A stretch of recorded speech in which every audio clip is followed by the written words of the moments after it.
नमस्कार बच्चों। ओके, तो चलिए आज हम लोग पढ़ने वाले हैं लेक्चर नंबर 64 जो कि क्लास 12th केमिस्ट्री का फर्स्ट चैप्टर सॉलिड स्टेट के बारे में। ओके, जैसा कि हम लोग जानते हैं कि इसके प्रीवियस क्लासेस का लिंक डिस्क्रिप्शन में है, प्लेलिस्ट में भी है।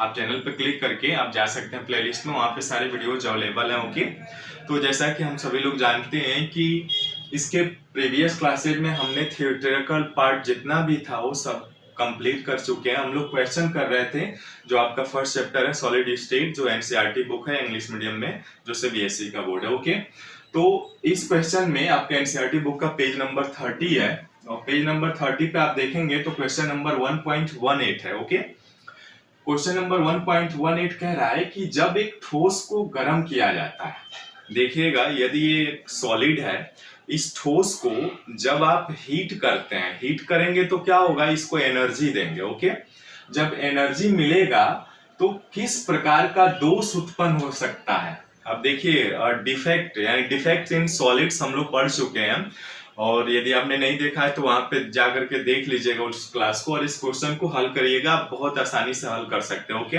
और हाँ, एक हम्बल रिक्वेस्ट करूंगा, यदि आप चैनल पर पहली बार हैं तो चैनल को प्लीज सब्सक्राइब, लाइक और शेयर जरूर कर लीजिए। ओके, तो दोष हो सकता है, इस कह रहा है इससे कौन से भौतिक गुण प्रभावित होते हैं और किस प्रकार, यानी जब किसी भी ठोस को गर्म करते हैं, हीट देते हैं, तो उस ठोस में किस प्रकार का डिफेक्ट उत्पन्न होगा और उसके डिफेक्ट उत्पन्न होने के कारण उसके फिजिकल प्रॉपर्टीज में क्या प्रभाव पड़ेगा, इफेक्ट होगा और किस प्रकार पड़ेगा उसको बताना। ओके, इंग्लिश में कह रहा है what type of defect can arise when a solid is heated, which physical property is affected by it and in what way.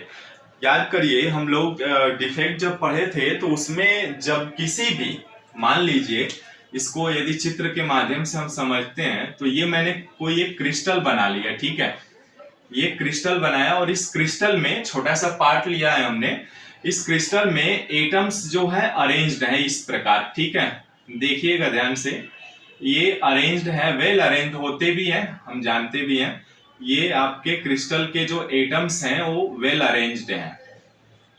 ध्यान से देखिएगा, अब यहाँ पे यदि ये सारे एटम्स इसमें भरे हुए हैं, ठीक है, तो मान लीजिए यदि एक एटम्स गायब हो जाए, तो गायब हो जाएगा तो क्या होगा, इस क्रिस्टल का कुछ न कुछ द्रव्यमान कम होगा ना। सिंपल सी बात है, यदि कोई बस भरी हुई है और उसमें से कुछ यात्री निकल गए तो उस बस का वेट क्या होगा, कम हो जाता है ना। ये अच्छे से बना लीजिए, मैं वैसे ही रेंडमली बना रहा हूं, ठीक है। अब इसमें से मान लीजिए जैसे ही आप इसको क्या करेंगे, एक स्टोव से इसको हीट करेंगे, है ना, जैसे ही आप हीट करेंगे स्टोव को तो ठोस है, और हम जानते हैं कि ठोस के जो एटम्स होते हैं, मॉलिक्यूल्स होते हैं, वो क्या होते हैं, एकदम क्लोजली पैक्ड होते हैं, है ना। यानी क्लोजली पैक्ड का मतलब ये होता है कि ये अपने स्थान को छोड़ करके बाहर नहीं जा सकते हैं ना, कंपन करते हैं। लेकिन कभी कभी ऐसी भी स्थिति आती है कि मान लीजिए किसी भी व्यक्ति को यदि ज्यादा एनर्जी दे दिया जाए तो क्या होता है, वो उतावला हो जाता है। वैसे ही इसमें मान लीजिए इसको आप एनर्जी ही दे रहे हैं, हीट कर रहे हैं, तो एनर्जी दिए तो ये क्या होगा, यहां से एक एटम निकल करके बाहर चला जाता है। मान लीजिए यहां से एक एटम निकल कर ये बाहर चला आया यहाँ पर, यानी क्रिस्टल से बाहर आ गया, तो ये स्थान तो खाली हो गया ना। ये स्थान जब खाली हो गया तो याद करिए उस लेक्चर में हम लोगों ने पढ़ा था कौन सा डिफेक्ट उत्पन्न होगा, तो वैकेंसी डिफेक्ट उत्पन्न होगा। कौन सा, वैकेंसी, यानी वैकेंसी डिफेक्ट्स, यानी इसको हिंदी में कहते हैं रिक्तिका दोष, रिक्तिका दोष। अब इस रिक्तिका दोष यानी रिक्त हो गया ना, आपके वर्ड से ही आप मालूम कर सकते हैं कि वैकेंट हो गया, कोई भी स्थान खाली हो गया। इसलिए क्या है यहाँ पे इसमें इस प्रकार के क्रिस्टल में कौन सा दोष उत्पन्न होगा, तो वैकेंसी। हम लिख सकते हैं कि जब एक ठोस को गर्म किया जाता है, लिख लीजिए, बोल दे रहे हैं, जब एक ठोस को गर्म किया जाता है तो उसमें रिक्तिका दोष उत्पन्न हो सकता है, होता भी है रिक्तिका दोष। और क्या होता है, यानी इस ठोस के अवयवी कण निकल करके बाहर चले जाते हैं। यानी इसमें क्या होता है, देखिएगा, जब यहाँ इसमें टोटल थे तो इसका जो मास होगा वो अलग था, मान लीजिए इसका m1 मास हुआ, है ना, और ये इंक्रीज होकर, मैंने ये डाउन एरो का चित्र बनाया, यानी मास इंक्रीज। अब एक यहाँ से एटम निकलेगा तो इस पूरे क्रिस्टल का मास क्या होगा, कम होगा कुछ ना कुछ, यानी ये डिक्रीज होकर के, सॉरी यदि इंक्रीज बोल दिया हो तो डिक्रीज होगा, है ना। तो डिक्रीज होकर के ये मास किस में चेंज हो रहा है, M2 में हो जा रहा है ना। तो जब मास कम होगा तो हम जानते हैं कि घनत्व, डेंसिटी बराबर होता है द्रव्यमान बटे आयतन, और घनत्व का मान तभी बढ़ेगा यानी इंक्रीज होगा जब मास का मान बढ़ता है ना।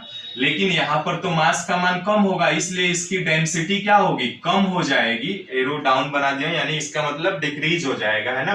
तो इस क्रिस्टल के भौतिक गुण में, फिजिकल प्रॉपर्टीज में क्या इफेक्ट आएगा, यानी इसकी डेंसिटी कम हो जाएगी, ठीक है।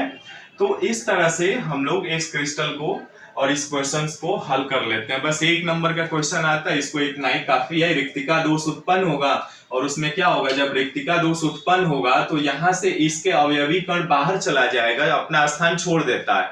तो अपना स्थान छोड़ेगा तो इस क्रिस्टल का क्या होगा, घनत्व कम हो जाता है, ठीक है। तो यही इफेक्ट होता है इसके फिजिकल प्रॉपर्टीज में, ठीक है। तो इस तरह से ये आपका क्वेश्चन 1.18 जो आपके पेज नंबर 30 पे कंप्लीट होता है। ओके, मिलता है फिर नेक्स्ट वीडियो में। Thanks for